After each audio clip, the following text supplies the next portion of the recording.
Hi everyone, welcome to day 4 of our Java learning series. In today's video, we are going to talk about an important concept, typecasting. We had to turn a whole number into a decimal or convert a decimal into a whole number when building apps or handling calculations. That's why typecasting helps you do. In this video, we break down it all down with real world examples. So even if you are a complete beginner, you will get it crystal clear. Let's dive in. Before moving into the day 4 session, quick recap on day 3 session. In day 3, we have discussed the following topics like data type, types on data types like primitive data type, what is non-primitive data type, and example, and we have given some quiz questions. If you forgot to answer the quiz, please comment answers in the comment section. Now moving on to the day 4. Today we are going to learn about what is typecasting, types of typecasting, why we use typecasting, and last we will be having the quiz. Okay, moving on to the typecasting. Typecasting in Java is a process of converting one data type to another data type using the casting operations. Casting operator. When you assign a value from one primitive to another primitive, this is known as typecasting. This is one of the important points which all we need to remember. When you assign a value from one primitive data type to another primitive data type, this is known as typecasting. Okay. Moving on to the next. It is mainly used when we want to perform operations involving different data types or save memory. Okay. Next, types of typecasting. There are two types. First one is widening typecasting. Second one is the narrowing typecasting. Widening we can call as implicit typecasting. Narrowing we can call as explicit typecasting. Okay. Now you can see the picture here.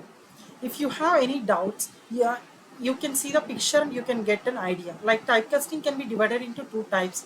First one is the implicit casting, explicit. Next one is the explicit casting. Next, moving on to the widening typecasting.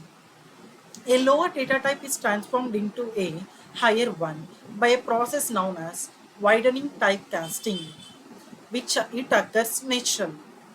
Since there is no chance of data loss, it is secure. Widening typecasting occurs when the target type must have be larger than the source type. Both the data types must be compatible with each other. The syntax of this widening typecasting is larger data type variable name equals to smaller data type variable. I repeat once, larger underscore data underscore type variable name equals to small data type variable. For example, here int a equals to 100, double b equals to a. Here a is automatically converting into the double. This is the best example of widening typecasting. Now, if you see the image means here, it is in the increasing order of size like byte, short, int, long, float, double. This is the way of widening typecasting. The people who are preparing for interviews or any external exams, you can use the diagram. Next, moving on to the narrowing typecasting. That means explicit typecasting. This is the process of downsizing a bigger data type into a smaller one is known as narrowing typecasting. It does not just happen by itself. It does not happen by itself. Narrowing typecasting is unsafe because data loss might happen due to the lower data type, smaller range of permitted values. I repeat once, narrowing typecasting is unsafe because data loss might happen due to lower data type, smaller range of permitted values. Now, the syntax of the narrowing typecasting is smaller data type and variable name equals to smaller data type. Next line we need to write larger data type variable. Now we can see the example. Double x equals to 9.78. Int y equals to int of x. That means here x is cast to y becomes 9. So int means single digit. So it is becoming the 9.